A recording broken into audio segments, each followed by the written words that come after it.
마가복음 1장 29절에서 39절 말씀입니다. 저와 여러분이 한 절씩 교독하겠습니다. 저부터 읽겠습니다.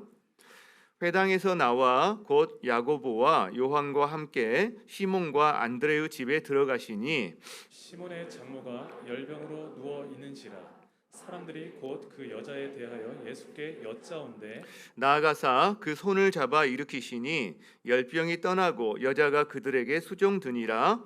저물어 해질 때에 모든 병자와 귀신 들린 자를 예수께 데려오니 온 동네가 그 문 앞에 모였더라. 예수께서 각종 병이 든 많은 사람을 고치시며 많은 귀신을 내쫓으시되 귀신이 자기를 알므로 그 말하는 것을 허락하지 아니하시니라.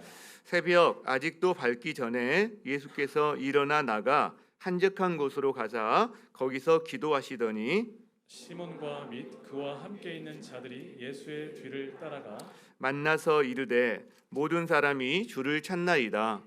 이르시되 우리가 다른 가까운 마을들로 가자 거기서도 전도하리니 내가 이를 위하여 왔노라 하시고 함께 이에 온 갈릴리에 다니시며 그들의 여러 회당에서 전도하시고 또 귀신들을 내쫓으시더라. 아멘. 자리에 앉으시겠습니다. 우리 성도님들 혹시 피로사회라는 책 들어보셨죠? 아마 읽지는 많이 못하셨을 것 같은데 그래도 그 책 이름은 들어보시지 않았을까 이런 생각을 합니다. 한 10여 년 전 2012년에 독일에 있는 그 한병철 교수님이라는 분이 쓰신 책인데요. 철학 서적 쪽이다 보니까 내용이 조금 이렇게 이해하기가 그렇게 좀 쉽지는 않지만 우리 그래도 우리에게 주는 어떤 시사점 같은 이런 것은 있다라고 생각을 하는데 그 책에서 가장 간략한 한 부분만 좀 말을 한다면 현대 사회가 성과 사회다. 그래서 사람들에게 너는 성과를 낼 수 있어, 너 할 수 있어, 자꾸 부추긴다는 거예요. 그래서 이 과잉 자극이 일어나고 또 그걸 자극을 받은 사람은 계속해서 과잉 활동을 통해서 뭔가를 이뤄내야만 되는 그런 것이 자기 삶에 어떻게 보면 기조가 되다 보니까 필요해요. 필요해. 그래서 이런 성과 사회, 피로 사회 속에서 사람들은 성과에 대한 어떤 집착이 있기 때문에 자기 자신을 착취를 하기 시작합니다. 스스로 성과를 내기 위해서.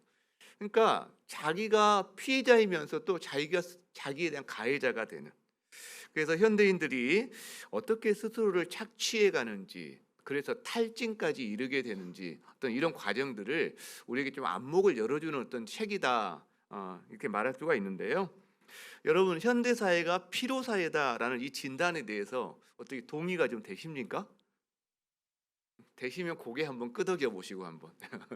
네, 아마 대부분 동의가 되실 것 같아요. 특히 우리나라는 이 어떤 경쟁, 성공에 대한 압박이 사실은 그 어느 나라보다 강하기 때문에 좀 더 필요한 사회가 아닌가. 게다가 최근에 한 2, 3년은 이 코로나라는 상황 때문에 아마 그 피로도가 더 높아진 상황이 아닌가 이런 생각을 해봅니다. 이제 그러다 보니까 이 피로가 만성 피로가 되는 거예요. 그리고 이 만성 피로가 탈진으로까지 이제 이어지는 일들이 우리 가운데 좀 이어지는 거죠. 여러분 탈진이라는 노래가 있는데 혹시 아세요? 처음 들어보셨죠? 저도 이번에 알았습니다. 이거 준비하면서 혹시 이렇게 찾아보니까 탈진이라는 노래가 있어요. 윤종신 씨가 부른 노래인데 그 가사가 참 그 재밌는 부분이 있습니다.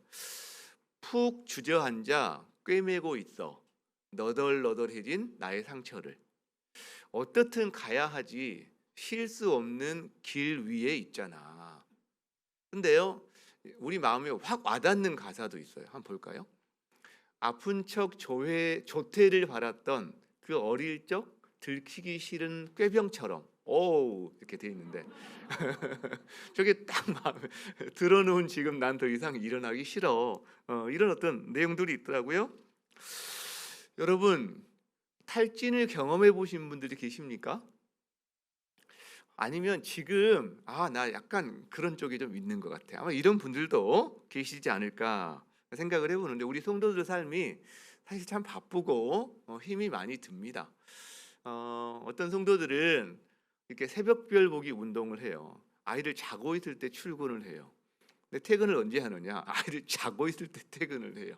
이것이 뭐 하루 이틀이면 괜찮겠는데 일주일, 한 달, 몇 달을 계속 그러는 모습을 보면서 참 마음이 짠하기도 하고 건강이 염려가 되는. 근데 그 성도만의 문제가 아니라 이게 참 많은 우리 성도들의 모습이다. 이제 그런 생각을 하는 거죠. 피로를 달고 살게 되는 겁니다. 사실 우리가 가정일이든 뭐 직장일이든 자기 일을 감당하다 보면 좀 무리수를 두기도 하고 좀 필요한 때도 당연히 있죠.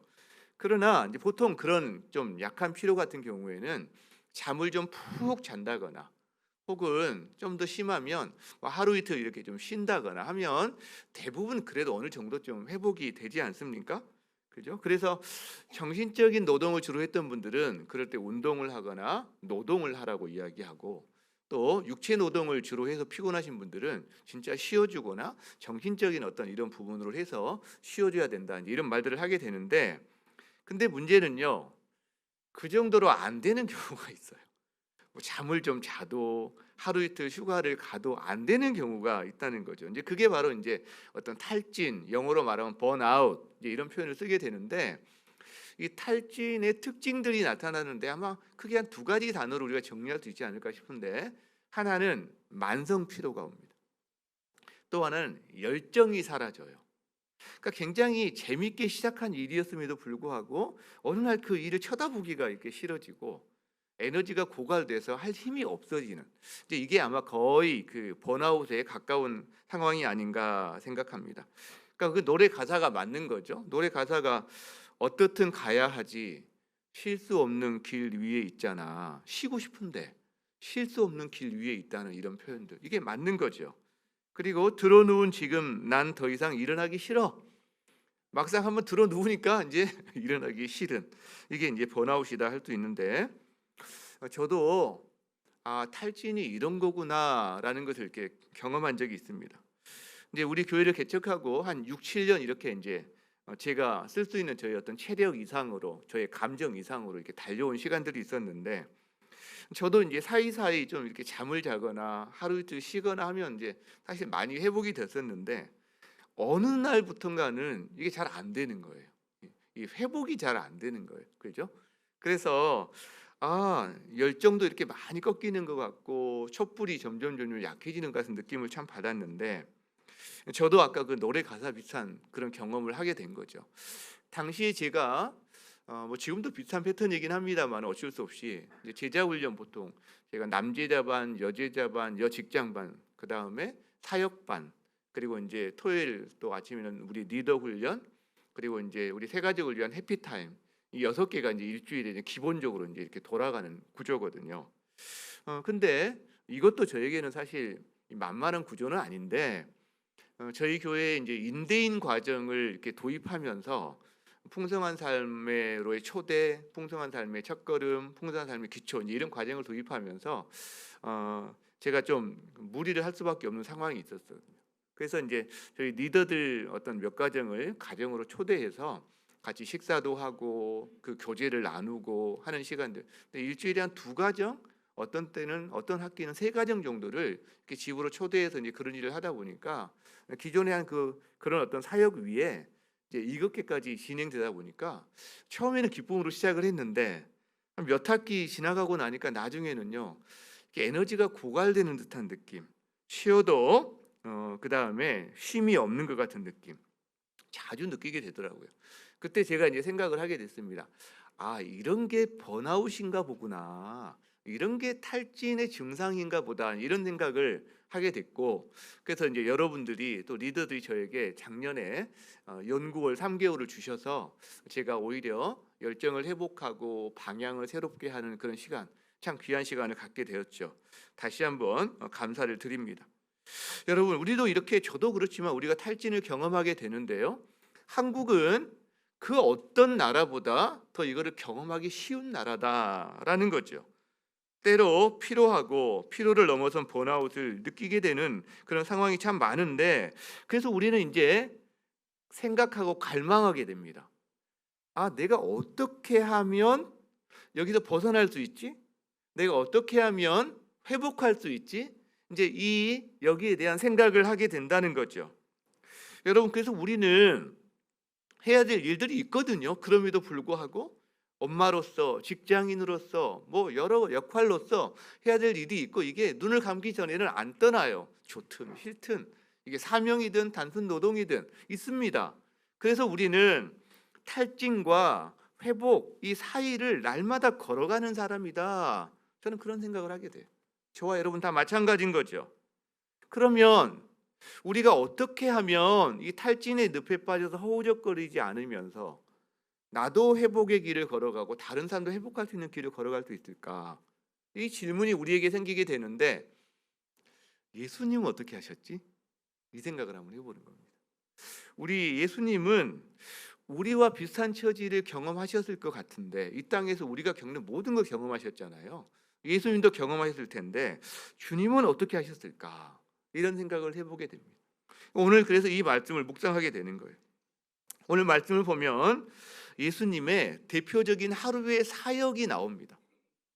예수님이 안식일이 됐어요. 회당에 가십니다. 거기서 가르치셨다라고 그래요. 그러니까 저로 말하면 예수님이 말씀을 준비해서 설교를 하고 또 어떤 강의를 하고 이런 걸 하신 거죠. 자, 근데 사람들이 그 교훈에 놀랬다라는 표현을 씁니다. 그건 어떻게 보면 성령의 역사가 있고 예수님이 준비를 많이 하셨다, 이런 우리가 표현으로 볼 수 있겠죠. 그런데 거기에 귀신 들린, 더러운 귀신 들린 사람이 있는데 그 사람을 고쳐줍니다. 그죠?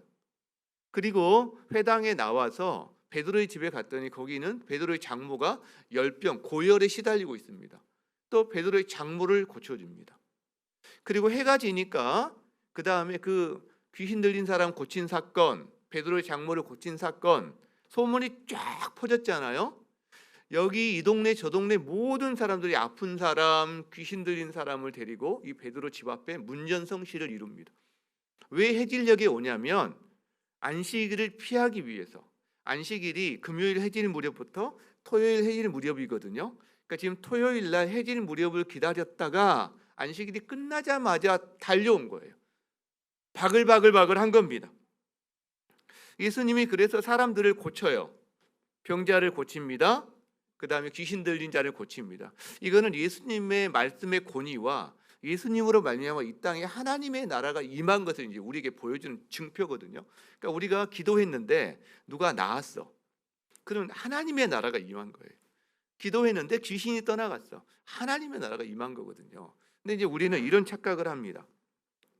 예수님의 하루 사역을 생각하면서 예수님이 체력적으로, 영적으로 어땠을까 생각을 해보면 우리는요, 예수님은 당연하지. 하나님이시니까, 메시아니까, 특별한 분이시니까 뭐 당연하게 그걸 다 할 수 있는 거 아니야? 그냥 귀신 나가? 그러면 나가고, 병 너 떠나? 그러면 떠나가고. 이제 이런 생각을 우리는 하는 거죠. 그런데 그렇지만은 않다라는 거예요. 그렇지만은 않다.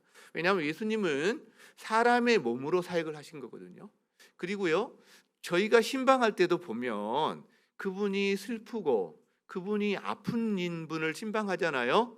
그러면 공감을 하면서 전이가 일어납니다. 그분의 슬픔과 아픔의 일정 부분, 완전히 제 것이 되지는 못하지만 전이가 일어나거든요.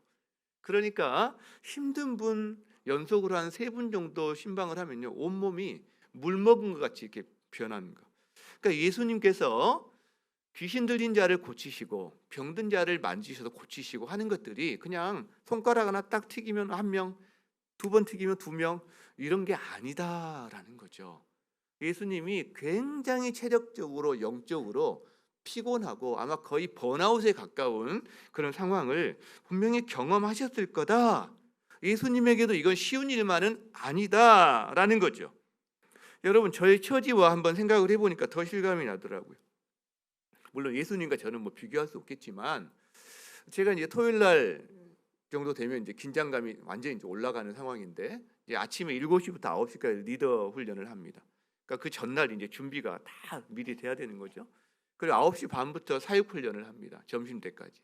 이것도 미리 전날 준비가 돼야 되는 거죠. 하고서 점심 먹고 잠깐 쉰 다음에 이제 긴장이 최고조로 올라서 다음날 메시지를 준비하기 시작합니다.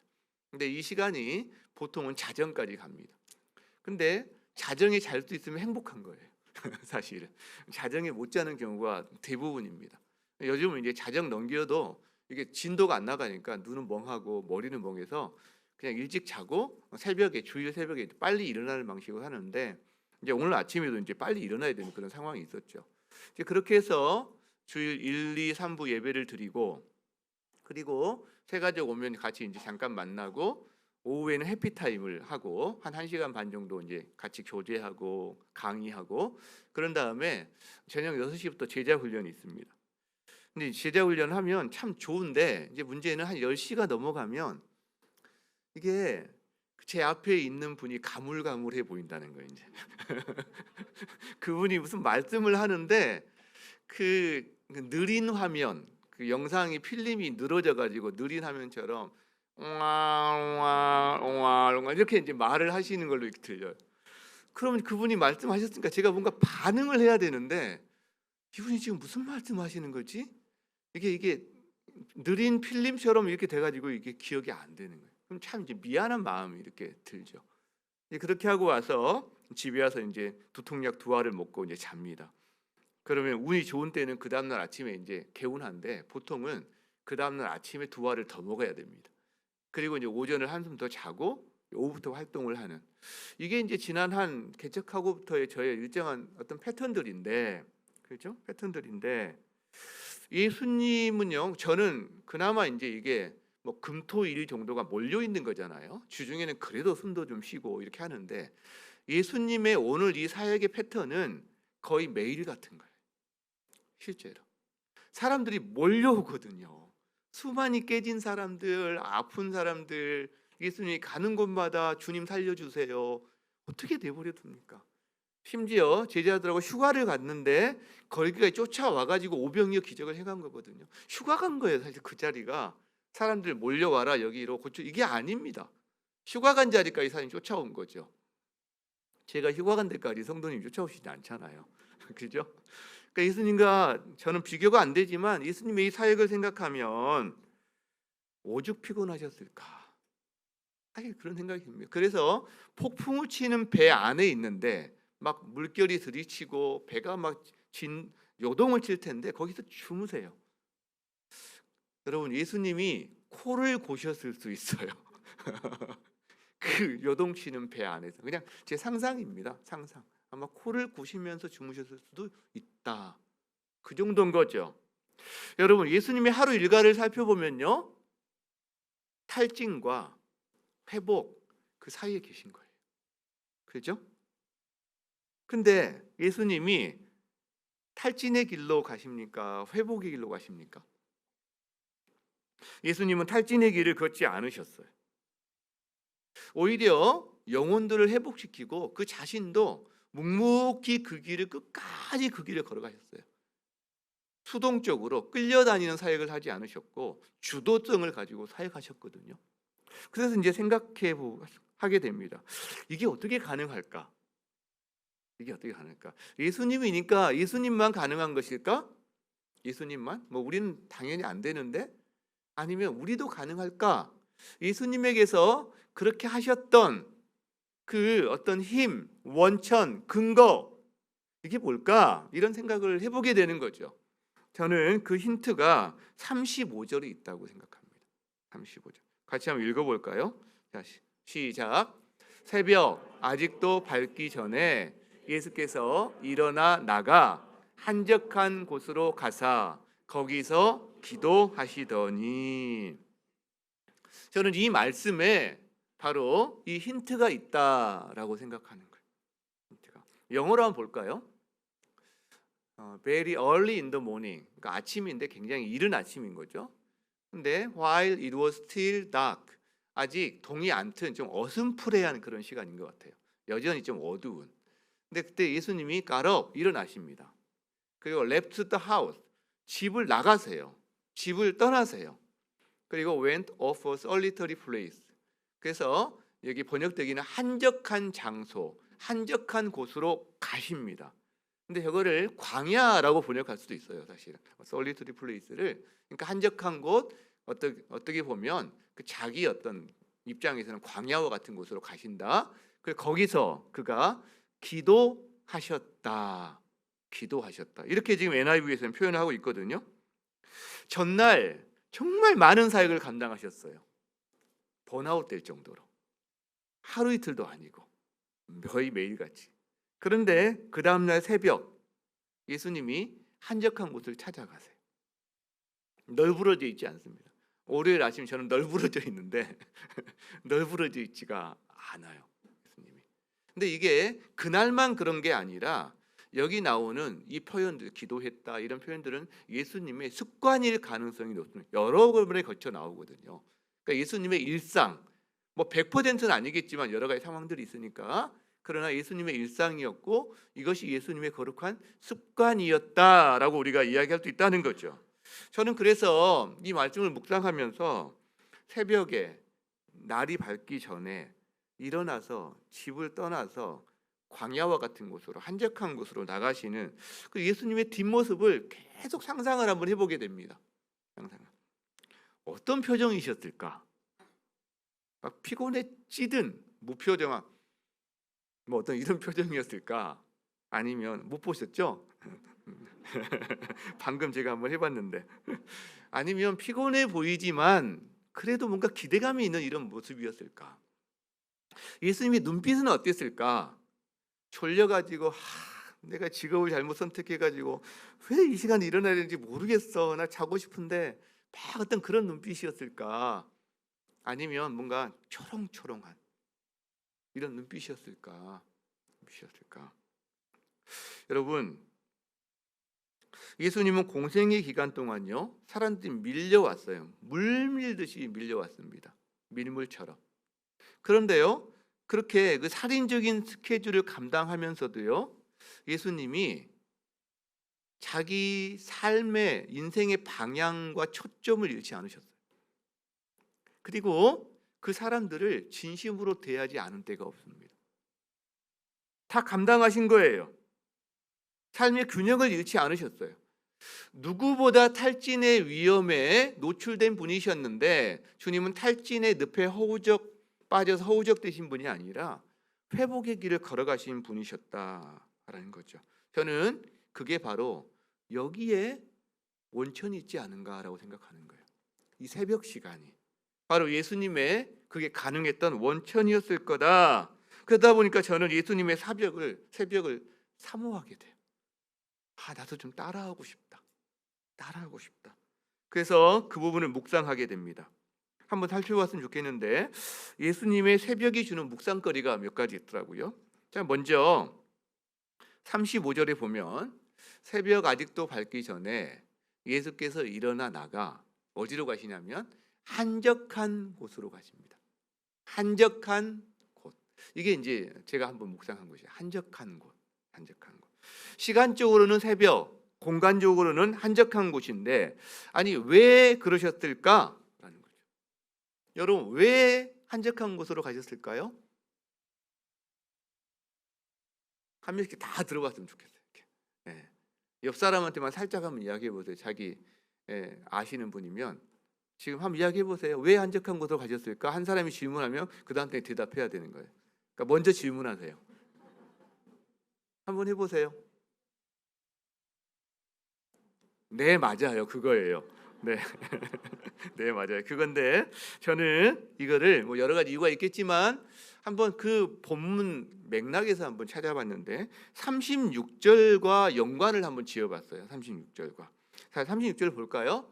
같이 한번 읽어봅시다. 시작. 시몬과 및 그와 함께 있는 자들이 예수의 뒤를 따라가 만나서 이르되 모든 사람이 주를 찾나이다. 이렇게 말해요. 자, 이게요. 예수님이 새벽 기도하러 가실 때 뒤를 따라갔다는 그런 의미가 아니라 저게 한참 뒤에 예수님이 어디 계시지 하고 이제 찾아본 거예요, 사실은. 그죠? 그 찾아서 이제 만났을 때 한 이야기인데 예수님이 그날 저녁에 안식일 저녁에 문전성시를 이루었는데 아침부터 사람들이 또 몰려든 겁니다. 새벽부터. 그렇죠? 그러니까 사람들이 예수님을 찾기 시작하고 인기가 올라가는 걸 우리가 알 수가 있어요. 이때 제자들이 조금 흥분된 것 같아요. 이제 드디어 약간 막 아드레날린이 분비가 많이 된 것 같습니다. 그래서 새벽에 늦잠 자야 될 이 제자들이 갑자기 일어나서 막 예수님을 찾아다니는 거예요. 여기저기 흩어져 가지고. 그러다가 드디어 찾은 거죠.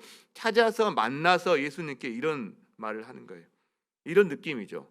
아니 예수님, 지금 예수님 인기가 한참 상한가예요. 근데 여기서 지금 뭐 하고 계세요? 사람들이 찾고 있잖아요. 대박 났거든요. 아니 근데 지금 여기서 뭐 하세요? 빨리 갑시다. 빨리 갑시다. 그 인기 유지해야죠. 이런 느낌이에요 지금. 지혜들이 찾는 느낌이. 그런데요 예수님은요 아시죠? 근데 한적한 곳으로 가십니다. 예수님이 사역에서 보면 유명할수록 떨어져 지내요. 예수님의 외적인 사역의 힘은 내적인 하나님과의 교제를 항상 근거로 합니다. 이 간격이 없어요. 많은 사람들이 초반에 사역을 잘하다가 유명해지고 사역이 커지면서 번아웃 되거나 타락하거나 변질되거나 심지어 이단까지 가는 이유가 어디 있겠어요? 외적인 사역의 양과 내면적인 이 힘 자체가 간격이 자꾸 벌어지는 거예요. 그러니까 위선의 탈을 쓸 수밖에 없는, 자기 힘은 이거밖에 없는데 밥은 자기가 반 공기 먹었는데 이 일은 10공기 먹은 것처럼 해야 되니까 가식을 쓸 수밖에 없다는 거죠. 그러니까 예수님은 사람들이 항상 따라다녔지만 따로 다니셨어요. 따로. 팀켈러 목사님이 이 구절에 대한 이야기를 하면서 재미있는 비유를 하나 하시는 걸 제가 들은 적이 있어요. 산소 마스크 이야기를 합니다. 여러분 비행기 타시면 그 승무원들이 항상 안내 방송하면서 이렇게 시범을 보이는 게 있는데 그런 이야기를 하는 거죠. 위기 상황이 되면 위에서 산소 마스크가 내려옵니다. 자, 그럴 때 여러분 산소 마스크를 착용하셔야 되는데 여러분이 먼저 착용하십시오. 그래. 옆에 자녀가 있는 경우에 자녀에게 채우고 자기가 차는 게 아니라 우리는 그래야 될 것 같은데 얘가 못하니까 그게 아니라 당신이 먼저 부모가 먼저 차고 나중에 아이를 채워주라고 이야기합니다. 왜 그럴까요? 이유는 간단합니다. 그 위기 상황에서 자기가 기절한다면 아무도 도울 수가 없는 거예요. 아무도 도울 수가 없는 거예요. 여러분 많은 사람이 예수님을 찾는 것만큼은 아니지만 우리들도 저나 여러분도 사람들 우리를 찾아요. 나는 안 찾는데 찾아요. 여러분 자녀들이 찾아요. 밥 줘, 옷 줘. 그리고 직장에 가면 상사가 찾고요. 동료 부하가 찾고 찾아요. 그렇죠? 여기 목자님들은 목원들이 찾아요. 교사들은 여러분의 다음 세대 학생들이 찾아요. 여러분 우리도 뭐 정도의 차이는 있지만 사람들이 우리를 찾습니다. 계속 찾아요. 그렇죠? 그리고 우리의 필요를 채워주세요. 우리가 감당한 일과 사역은 계속적으로 일어납니다. 뭐 저 역시 마찬가지입니다. 성도들의 필요가 보이고 가정의 필요가 보이고. 근데 어떤 날은 그걸 좀 채워주고 싶죠. 근데 아침에 선택을 해야 되는데 어떤 성도들의 필요나 가정의 필요를 먼저 채우다 보면 가능할 줄 알았는데 그냥 하루가 흘러가 버린 경우가 있어요. 근데 이것이 반복이 되고 누적이 되는 순간 어느 순간 제가 문제가 생기고 있다는 것을 발견하게 됩니다. 마찬가지. 그렇죠? 비상등이 켜지는 거죠. 갑자기 비행기에서 안전벨트 착용하세요. 산소 마스크가 내려오기도 하는 거죠. 많은 사람이 찾을 때 홀로 있어야 되는 시간이 필요합니다. 우리가 그때가 산소 마스크를 자기가 먼저 써야 되는 시간인 거죠. 여러분 저를 포함해서 여러분에게 새벽이 있습니까? 한적한 곳이 있습니까? 만일 이것이 없다면 성도를 섬기는 우리 목자님들, 학생들을 섬기는 교사들, 자기 가정을 섬기는 부모들, 교회에서 훈련 중에 있는 제자훈련생, 사역훈련생, 저를 포함해서 누구라도 만약에 이 새벽과 우리 가운데 한적한 곳이 없다면 우리는 곧 기절하게 될 거예요. 곧 기절하게 될 겁니다. 섬김, 사역, 훈련에 앞서서 여러분 산소 마스크를 자기가 먼저 착용하십시오. 특별히 우리가 참 불가항력적인 위기의 시대를 살아갑니다. 재난이 우리 앞에 닥쳐옵니다. 그래서 우리에게 특별한 어려움들, 특별한 위기의 순간을 맞이하는 성도들이 많이 있거든요. 그 특별한 재난과 어려움 가운데서 여러분이 반드시 먼저 해야 될 게 산소 마스크를 먼저 착용하는 겁니다. 두 번째, 예수님의 새벽이 주는 묵상거리는요, 거기서 기도하시더니예요. 35절에 역시 그렇게 기록하고 있죠. 새벽, 같이 읽어봅시다. 시작. 새벽 아직도 밝기 전에 예수께서 일어나 나가 한적한 곳으로 가사 거기서 기도하시더니. 왜 새벽에 일어나 한적한 곳으로 가셨느냐? 기도하러 가셨다라고 표현해요. 기도하러. 자, 예수님의 이 기도는 우리가 식기도할 때 같은 그런 기도는 아닐 겁니다. 조금 길게 하는 기도예요. 조금 좀 집중하는 어떤 그런 기도라고 할 수 있는데, 근데 예수님의 기도는 성경 묵상과 함께 갑니다, 여러분. 기도만 하는 게 아니에요. 눈 감고 기도만 하는 게 아니라 기도는요 항상 말씀과 함께 가는 거예요. 예수님 당시의 사람들은 성경을 계속 암송하고 있었어요. 우리처럼 이렇게 성경을 갖고 있지는 않았지만 암송을 했거든요. 그러니까 기도 시간에 예수님이 암송한 말씀을 가지고 묵상하시면서 기도하셨을 거다. 그리고 그 기도의 내용은 주님이 우리에게 가르쳐 주신 주기도문의 내용과 굉장히 비슷한 어떤 부분이 있었을 거고, 시편 말씀을 가지고 주로 기도하셨을 거다. 이런 어떤 생각들을 우리가 해보게 됩니다. 이제 그것이 바로 이 주님이 새벽에 하셨던 어떤 기도와 말씀의 패턴일 텐데, 이것을 매일매일 하셨겠죠. 매일매일. 근데 여기에서 우리가 묵상할 게 많겠지만 저는 재미있는 부분을, 이 기도의 결과가 바로 뒤에 나와요. 자, 38절에 이렇게 기록이 되어 있습니다. 예수님이 말씀하시죠. 이르시되 우리가 다른 가까운 마을들로 가자. 거기서도 전도하리니 내가 이를 위하여 왔노라. 지금 어떤 상황이에요? 무리들이 예수님을 찾아서 함께 거기 떠나지 마시고 우리와 함께 있으면서 고쳐주고 만져주고 하기를 바라는 순간이에요. 제자들 역시 마찬가지입니다. 그런데 예수님이 사람들의 인기에 취해서 그 자리에 앉지 않습니다. 또 사역에 지쳐서 그 자리에 주저앉지도 않습니다. 제3의 길을 가는 거예요. 다른 길, 다른 마을로 가십니다. 여러분, 이걸 볼 때 우리가 알 수 있는 게 뭐냐면, 예수님이 이 기도 시간을 통해서 자기 인생의 방향이 설정되고 있다는 걸 알 수 있어요. 내가 이를 위하여 왔노라, 자기 인생의 사명이 무엇인지가 이걸 통해서 계속 다시 한번 되새김질되면서 거기에 따른 어떤 행동을 하고 있다.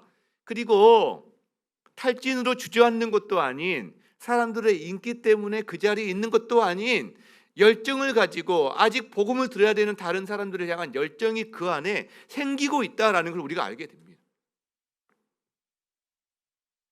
새벽에요, 우리 인생의 방향이 새로워집니다. 그리고요, 열정이 솟아납니다. 열정이 솟아납니다. 기도할 때 그래요. 기도할 때 그래요. 우리 교회에 생기는 수많은 사역들이 다 그때 이루어집니다. 실제로 단서 하나에서 출발을 해서 그때 이루어집니다. 여러분, 그래서 한적한 곳을 찾는 사람에 대해서 세상 사람도 이게 얼마나 중요한지를 알기 때문에 여러 가지 비유를 드는데, 도끼날 가는 비유를 사용하기도 합니다. 세븐 헤빗이라는 7가지 습관이라는 책을 보면 그런 내용이 나오는데, 두 사람은 이제 대조를 해주는 거죠. 한 사람은 둘이 이제 나무를 베는데 하루 종일 쉬지 않고 베는 거죠. 도끼질을 하는 겁니다. 한 사람. 두 번째 사람은 도끼질을 하는데 한 40-50분 이렇게 도끼질을 하고 한 10분, 20분 쉬어가면서요, 뭐 물도 마시고 그 시간에 도끼 날을 가는 거예요. 그죠? 그러면서 이 도끼질을 합니다. 나중에 하루가 지나고 보니까 어떻게 됐을까? 말하지 않아도 압니다. 우리가 어떤 효과가 있는지. 세상에서는 이걸 뭐 효과적인 측면에서 이야기하지만 우리는 굳이 효과적인 측면에 대한 이야기할 필요 없이, 여러분, 중간중간 우리가 새벽 시간을 갖는 것이 어떻게 보면 우리에게 있어서는 도끼날을 가는 시간일 수 있다라는 생각은 우리가 충분히 갖다 쓸 수 있다고 생각해요.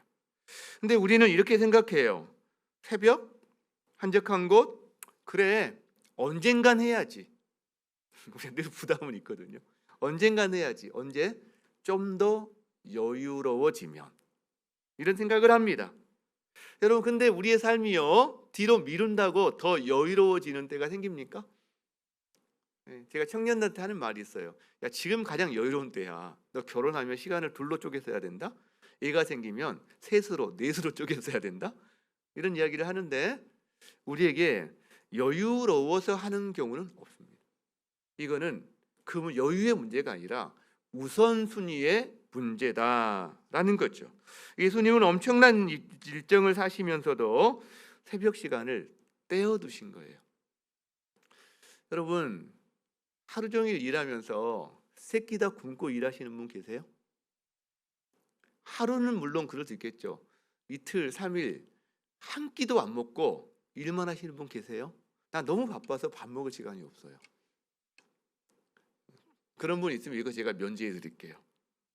제가 면제할 권한도 없지만 새벽 한적한 곳을 여러분 찾으십시오. 확보하십시오. 우선순위로, 여유가 아닌 우선순위의 문제로 여러분께서 한번 이 부분을 하나님 앞에 가지고 나가보시기 바랍니다. 다만 혼자서만 하지 마시고 이거를 공동체와 함께 하시면 좋아요. 혼자서는 힘듭니다.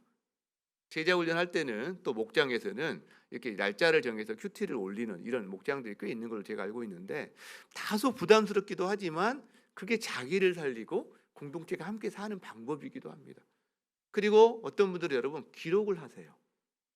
날마다가 아닐지라도 일주일에 한 몇 번이라도 여러분이 큐티 내용을 하나님께 어떤 받았던 내용들 그리고 또 여러분의 기도 제목을 기록을 하시고 그걸 공동체와 함께 공유하면서 해보세요.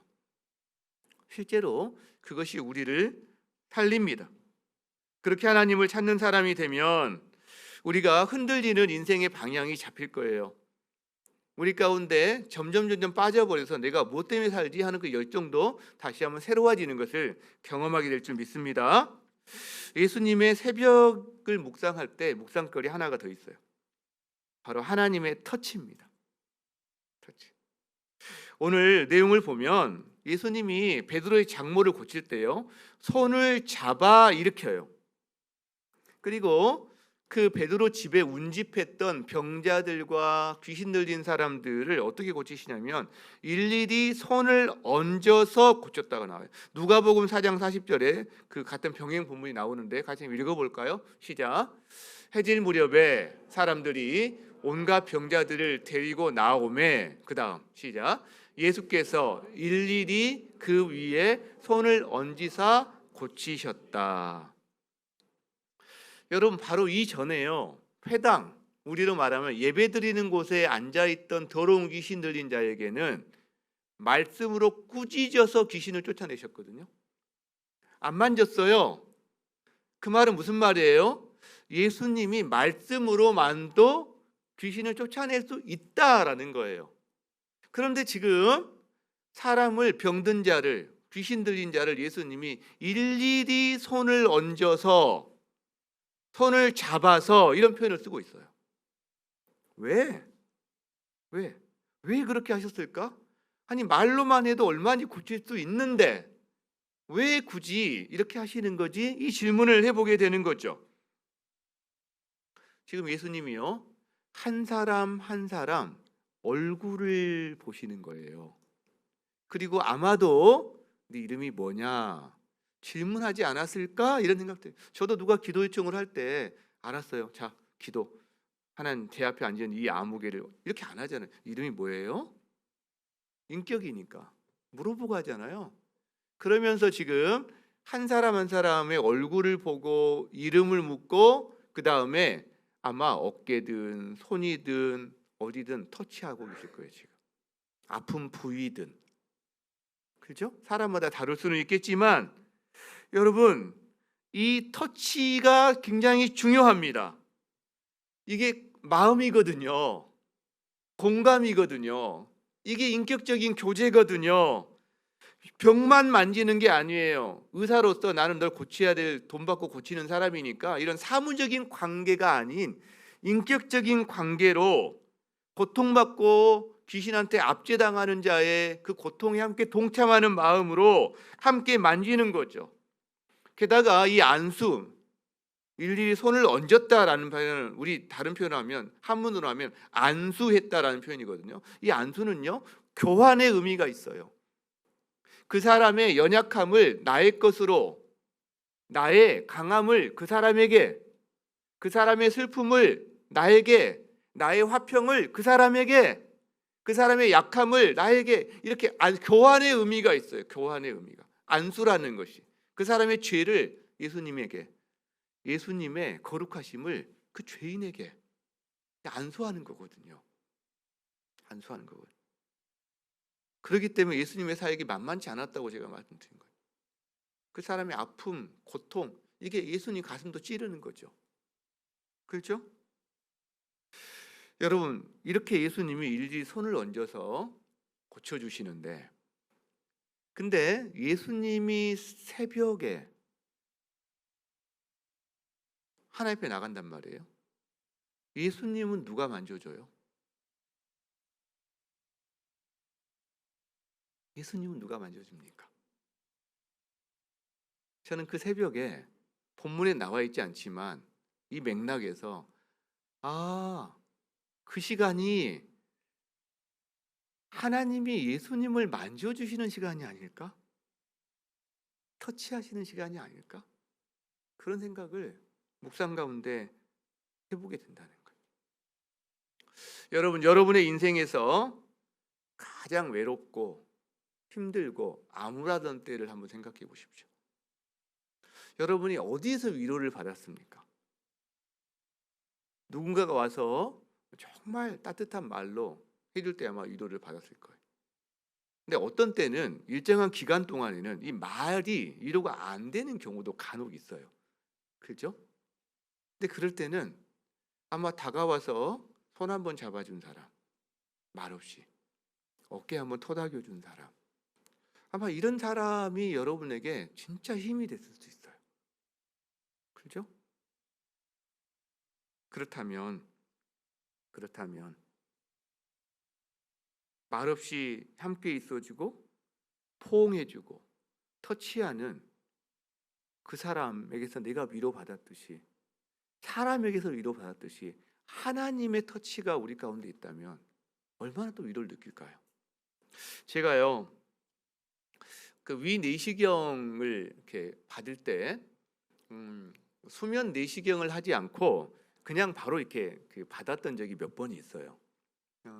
근데 이제 수면 내시경 안 하고 그냥 일반 내시경을 하면 침을 삼키면 안 되더라고요. 침을 삼키면 할 때 이렇게 아마 기도가 뭔가 이렇게 딱 쪼여지니까 뭔가 고통이 생기고 잘 안 되는. 그래서 마치 바보처럼 입을 해 벌리고 침을 질질 흘리고 있는 게 가장 잘 받는 모습이다. 이제 그렇게 제가 이제 배웠는데, 이제 한 번은 그렇게 내시경을 하게 됐어요. 하게 됐는데 아무래도 긴장이 되고 뭐 좀 그렇죠. 근데 나이가 지긋한 이렇게 한 간호사분이 제 어깨를 토닥토닥 몇 번 해주시는 거예요. 이렇게. 근데요, 위로가 되는 거예요. 정말 제가 위로가 되는 거예요, 이게. 그래서 정말 잘 맞췄어요. 한 1, 2분 사이에 끝나니까. 그 다음에 한 1, 2년 뒤인가? 이제 내시경을 또 그렇게 한번 편하게 받았던 기억이 있어서 또 수면 내시경 안 하고 또 봤는데, 이번에는 젊은 간호사분이어서 그런지 안 해주시는 거예요. 그래서 토닥토닥 몇 분만 해주면 참 좋을 텐데, 제가 이제 이 생각이 들면서 이제 안 해주니까 제가 이렇게 생각하다가 제가 손을 펴서 저를 토닥토닥하기 시작했어요. 여러분, 근데 그것도 위로가 되더라고요. 제가 토닥토닥 이렇게 하는데 위로가 되더라고요. 여러분, 자신에게도 한번 해보세요. 새벽에 하나님 앞에 나아갔을 때, 하나님, 이 손이 하나님의 손이에요? 하나님이 지금 저를 만져주시는 거예요? 터치하시는 거예요? 토닥토닥 하는 거예요? 한번 토닥토닥 해주세요. 여러분, 그 손으로 여러분의 배우자, 가족, 자녀, 성도분들을 어떤 방식이든 허용되는 범위 내에서 토닥토닥 한번 해주세요. 위로가 됩니다. 위로가 됩니다. 우리가 새벽에 하나님 앞에 가는 시간이 하나님의 터치, 하나님이 토닥토닥 해주시는 시간이다. 저는 그런 생각이 드는 거죠. 우리가 살아간 시대가 참 곤고한 시대입니다. 피로 사회를 살아갑니다. 탈진, 번아웃, 정말 그 근접한 생활을 자주 합니다. 여러분, 그때 주님이 새벽에 토닥토닥 해주시면 제가 일어설 수 있지 않을까요? 그 은혜가 있기를, 그렇게 토닥토닥 받은 여러분이 또 다른 사람을 토닥토닥 해줄 수 있는 그런 사람이 될 수 있는 거죠, 저희들. 그렇죠? 그런 은혜가 있기를 축복합니다. 말씀을 마무리하고자 합니다. 새벽에 한적한 곳에 가서 하나님과 함께 하셨던 예수님의 모습을 보면서 이제 우리가 이제 이 부분을 묵상하다 보면 자주 빠지는 함정이 있는 것 같아요. 나 그렇지 않아도 힘든데 또 더 하라고? 새벽을 뭐 일어나서 이제 뭔가 또 뭐 새벽 기도 나오라고? 뭔가 이런 어떤 마음이 우리 가운데 좀 있는 것 같아요. 그러니까 의무처럼 여기는 거죠. 그리고 뭔가 얻기 위해서 이걸 해야만 되는 이런 마음이 있는 거죠. 뭔가 내 삶을 좀 어떻게 하기 위해서는 내가 이걸 해야 되는. 여러분, 근데 제가 이걸 묵상할수록 그게 아니다. 이 자체가 의미가 있다. 이것 자체가. 여러분이 여러분 자녀와 시간을 보낼 때 내가 얘와 시간을 잘 보내야 다음에 뭘 어떻게 할 수 있으니까 그래서 보냅니까? 아니라면 그 자녀와 함께 같이 히덕거리고 뭐 먹고 뭔가 놀고 하는 것 그 자체가 우리 인생에서 가장 영광스러운 순간들이거든요. 즐거운 순간들이거든요. 여러분, 새벽에 깨울 수 있다, 하나님께 나아갈 수 있다, 그러면 그것 자체가 우리에게는 안식입니다. 그것 자체가 우리에게는 즐거움입니다. 그분과 함께하는 것 자체가 우리에게는 영광입니다. 그게 우리가 별이 되는 순간인 거죠. 그러니까 뭔가 더 많은 일을 하기 위해서, 내가 힘을 얻기 위해서 이 새벽을 쓰는 거야.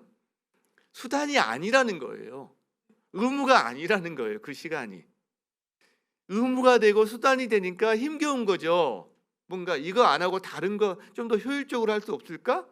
이렇게 생각이 든다는 거죠.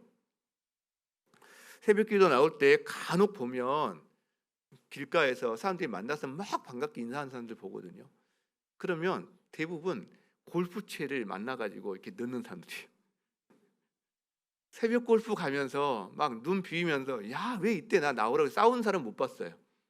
다들 막 기대감에 들떠가지고 새벽 골프 가느라고 만나는 거거든요. 그런 거죠. 그런 거죠. 그죠? 우리가 하루 20분 공동체 성경 읽기를 지금 하고 있거든요. 아마 목장에서 대부분 지금 아마 이렇게 그 링크를 걸어서 하시는 분들이 점점 늘어나고 있는 걸로 알고 있는데, 며칠 전에 지금 열왕기 하를 하고 있는데, 열왕기 하 하기 전에 한 5분 정도를 이제 한 분이 나와 설명을 합니다. 그날 본문을. 근데 열왕기 하는 지금 이정숙 전 총장님이 나와서 이걸 지금 이제 그걸 하고 있는데, 그분이 자기 이야기를 하는 거예요. 자기가 중학교 때부터 교회를 다니기 시작했는데 고등학교 때인가 그때 교회에서 성경 공부를 하기 시작한 거죠. 아마 웨스트민스터 그 소요리 문답 아마 이런 거였던 것 같은데, 그때 인간의 첫 번째 되는 목적이 뭐냐 이런 질문이 있었나 봐요. 그 안에. 그러면서 그 대답이 뭐냐면 하나님을 영화롭게 하고 하나님을 영원토록 즐거워하는 것입니다. 그게 답이거든요. 그걸 보면서 너무 감동을 받았다는 그 이야기를 제가 들은 적이 있어요. 하나님을 영화롭게 하고 하나님을 영원토록 즐거워하는 것. 근데 여러분, 하나님을 즐거워하는 게 하나님을 영화롭게 하는 거거든요. 새벽에 하나님을 즐거워해서 만난다면 그 순간 자체가 우리가 뭘 해서가 아니라 가장 하나님을 영화롭게 하는 순간이 된다라는 거죠. 그래서 새벽과 한적한 곳은 의무의 추가가 아니다. 즐거움이다. 무엇을 위한 시간, 무엇을 위한 수단이 아니다. 그 자체가 별이 되는 순간이다 라는 생각을 이걸 통해서 쉽게 하게 됩니다. 그 기도하게 돼요. 하나님, 제가 그 시간을 즐거움으로, 기대감으로 온전히 주님을 찾을 수 있게 도와주세요. 그리고요, 마지막으로 이 말씀 묵상하면서 우리가 한 가지 또 오해하는 게 비슷한 맥락인데,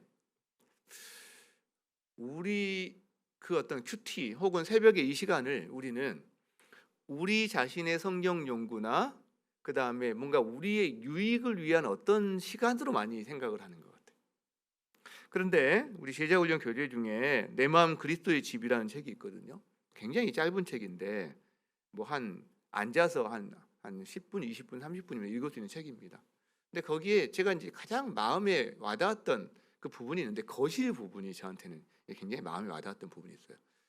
예수님과 이제 만나서 교제를 시작하면서 거실에서 이제 약속을 정하고 교제를 하면서 굉장히 즐거운 시간을 보냈는데, 어느 순간부터 뜸해지기 시작합니다. 그렇죠? 바빠지고, 그래서 놓치게 되고, 그래서 이 시간이 짧아지고 나중에는 그냥 지나치게 되고, 그래서 어느 날 아침에 어떤 약속이 있어서 황급히 계단을 내려가다가 거실을 보니까 예수님이 벽난로에 불을 피우고 자리를 정돈하고 앉아 계신 모습이 보이는 거예요. 너무너무 죄송한 마음이 드는 거죠. 그래서 예수님께서 주님 정말 죄송합니다. 제가 이 시간을 너무 소홀히 했네요. 당황스럽고, 아침마다 늘 여기에 계셨습니까? 오셨습니까? 이런 질문을 해요. 그때 주님이 하시는 말씀이 있어요. 내가 너를 만나기 위해서 날마다 여기 오겠다고 우리 서로 약속하지 않았니? 그러면서 주님이 이런 말씀을 하세요. 너는 이제껏 이 경건의 시간이나 성경 연구나 기도하는 시간을 너 자신의 어떤 영적 성장을 위한 시간으로, 힘을 얻는 시간으로만 너는 생각을 해왔어. 그런데 그것도 중요하지만, 물론 중요하지만, 이 시간이 너에게뿐만 아니라 나에게도 의미가 있다는 것을 좀 기억해 줬으면 좋겠다. 이 말씀을 제가 이렇게 돌로 얻어맞은 듯한 느낌을 받았던 기억이 있어요.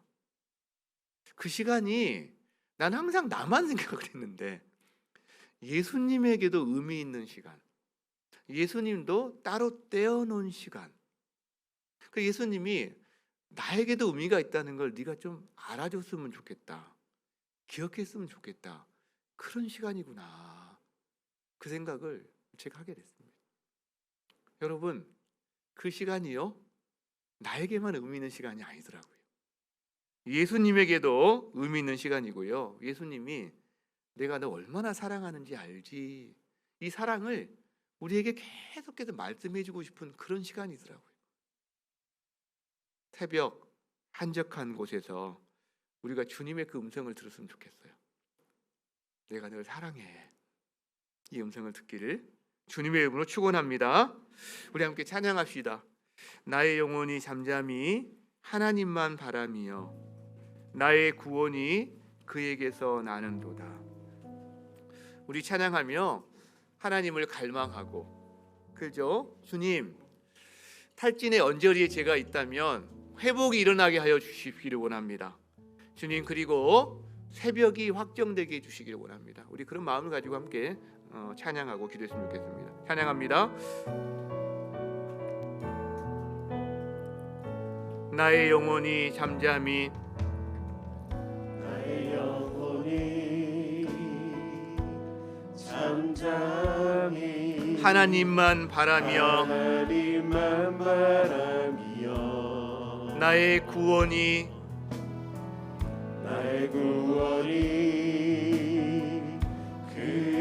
그에게서 나는도다.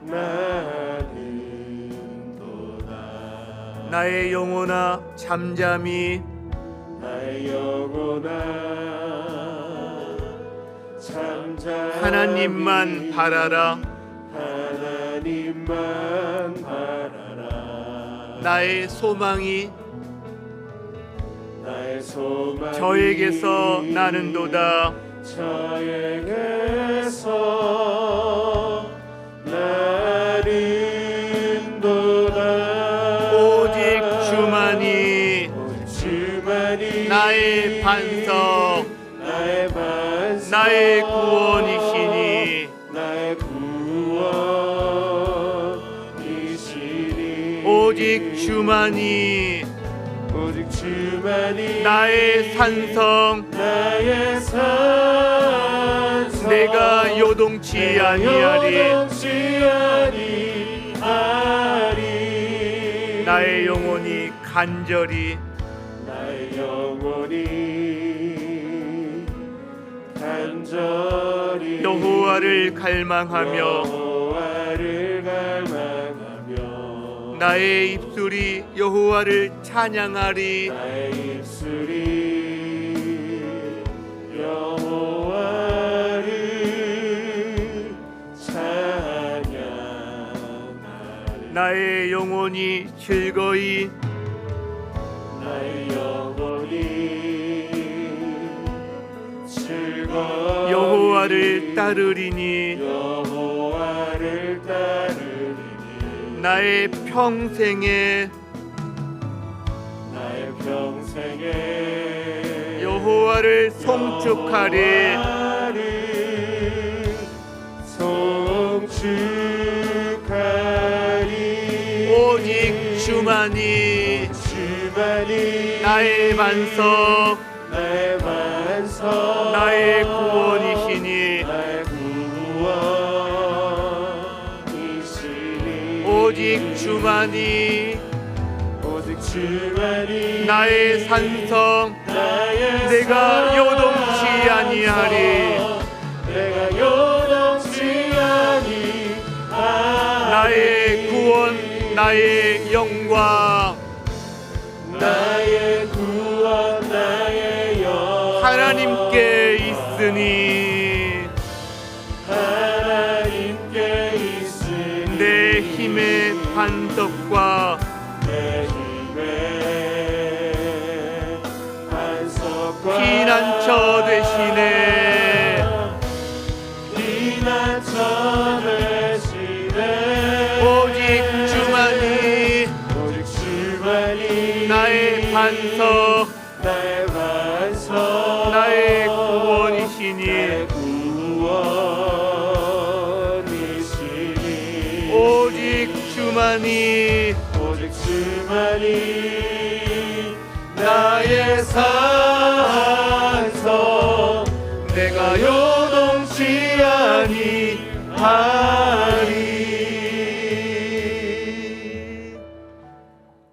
이 시간에는 우리가 한번 침묵으로 한 1분 정도라도 한번 기도해 봤으면 좋겠어요. 새벽에 아직 어두울 때에 한적한 곳으로 나가셔서 기도하시는 예수님의 모습을 우리가 기억하면서 탈진의 길을 걷지 아니하시고 회복의 길을 걸어가셨던 주님과 같이 주님 회복이 일어나기를 원합니다.